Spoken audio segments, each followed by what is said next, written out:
just so that we all know the things. Yeah. Like if you work, you have to do. Down to speak to you saying. To our understanding of what we want to actually produce the feedback. I suppose for me, we decided that we would be part of that group to support the So I would say discussion. it's like to look at the options we have and maybe best discuss like what's going to be the best outcome to actually have the people there, or what we should do about it.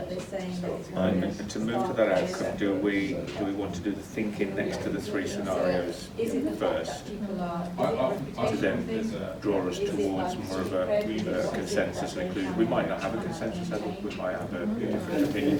So should we, or we take it by the stage of using the worksheet and I'll capture on the board the positive and negatives about those three responses. Is that the most sort of obvious thing that before we then start getting into a discussion about what we believe is our suggestion?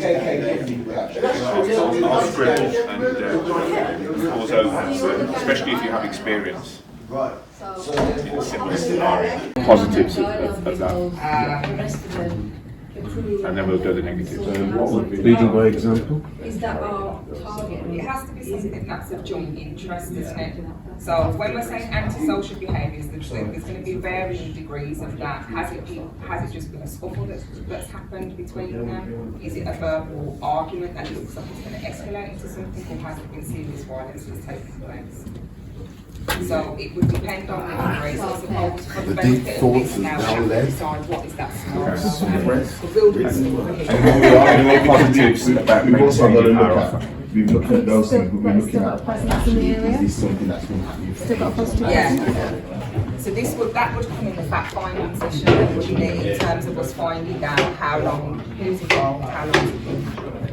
That's kind of Offer an alternative. So you're offering the alternative to the alternative. Why is that the conflict is never whatever that is. Are we assuming that the dentists wish to keep control of the area? So alternative activity. We don't know what that alternative activity is doing. It could be sports, or it could be something more destructive.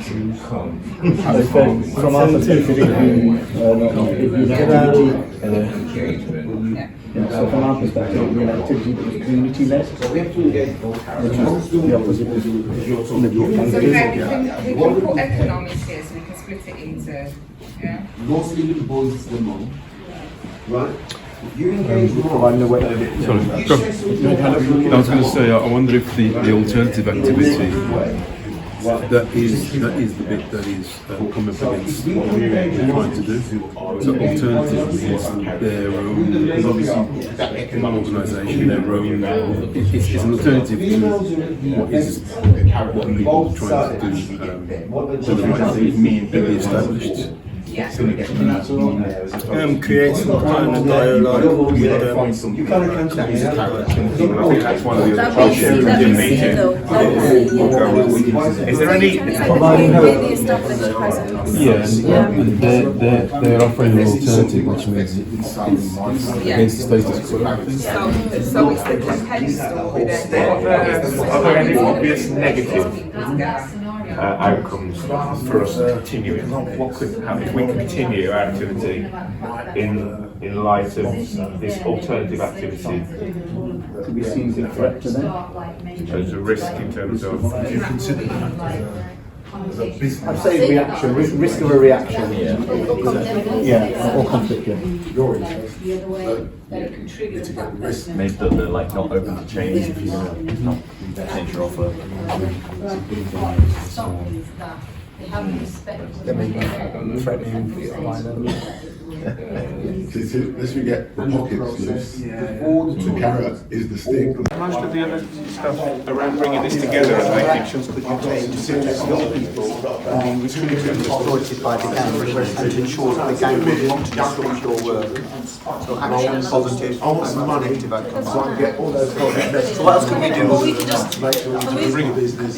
I think they want to take some photos. The policemen are waving to each other when the policemen. So we find the exact same thing. Exactly.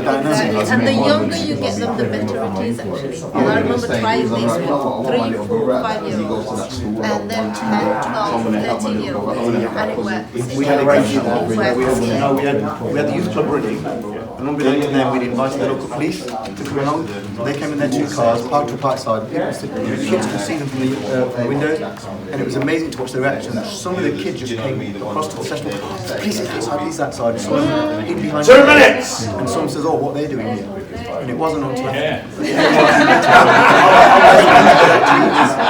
was a safe I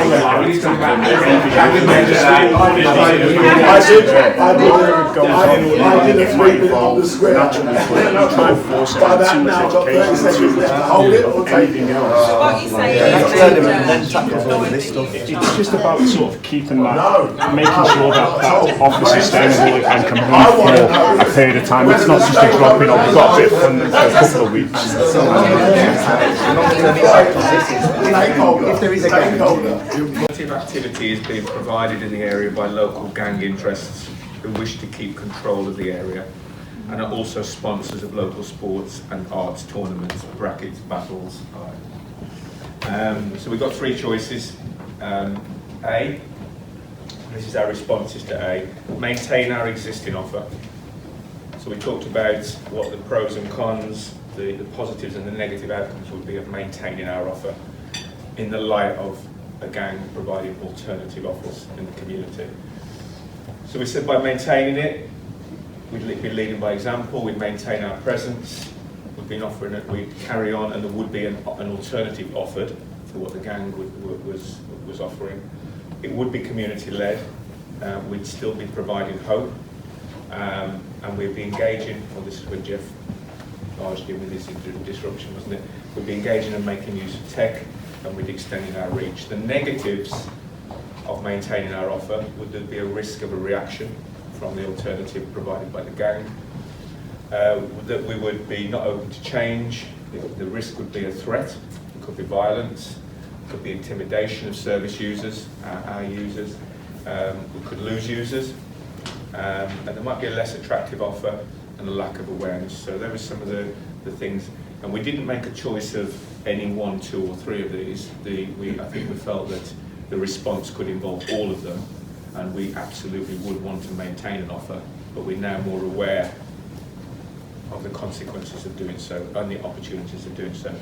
The second choice was to call, we jumped to C, didn't we, because we were getting into that space.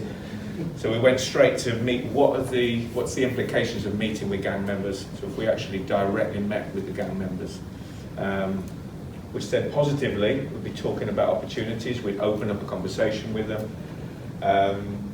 we would agree some common ground and some common goals, we would better understand their drivers and their motivations, we would create an environment of collaboration and inclusion, and the potential for some mediation. So there was some of the language that was used. The negative outcomes of meeting with the gang members were around safeguarding and risk, deciding where we might want to meet, mutual ground. There might be a community pushback from being seen to engage with the gang. Could be, we even use the word betrayal. There could be a pushback from the gang, and there could be increased resistance. And negotiation could go either way. And we might be seen as complicit in giving them a platform. So we talked about that. And the third choice was call a community meeting. Obviously, calling a community meeting had loads of positives, because it was breaking down the barriers, the taboo, and especially if the gang were willing to take part in that community meeting. We were showing the community that we care. There's strength in numbers, collaboration, it's about ownership. We talked about parents and positive influences, and they've been a very important part of that community meeting. Role models, we then went into the positives of role models as mentors, and they could come forward. And it gives us a chance to showcase some of the positives of what's going on. Negatives wasn't too many, or we were running out of time, for calling a community meeting. What's that one? I can't even read my own writing. Isolated the gang a bit further. I was bending and kneeling down. community doesn't agree on a solution, and there's a reluctance, there's a fear to come forward if the gang were involved in that community meeting. And then we had a sort of just a general conversation about some of the things that weren't necessarily picked up there. Positives really, and in terms of talked about engaging and embracing digital tech, engaging and bringing together other grassroots projects. So this was part of recognising who else is in our space, other providers of sport, bringing schools, other partners. Then we started quite a lengthy conversation about the police, referenced Safe Haven. Again, we talked about this neutral space and an integrated approach through activities. We talked a lot about schools and schools being the potential. We talked about quality of facilities to inspire and encourage and motivate activity, and the role that a school could play, an increasing important role that a school could play if we could open up their facilities. So about making that attractive offer in the place, and also how the sessions are run. Anything I've missed, the little gems, because there's a lot of contributors I've sped through that. I think one of the things that we talked about, there are lots of organisations trying to do the right thing, but there's so many of them. It's just that it's like the divide and conquer syndrome. We talked about maybe everybody talking to everybody, so it all comes together with a common goal. Collaboration. To through the noise. Yeah. Happy with that, team? Yeah.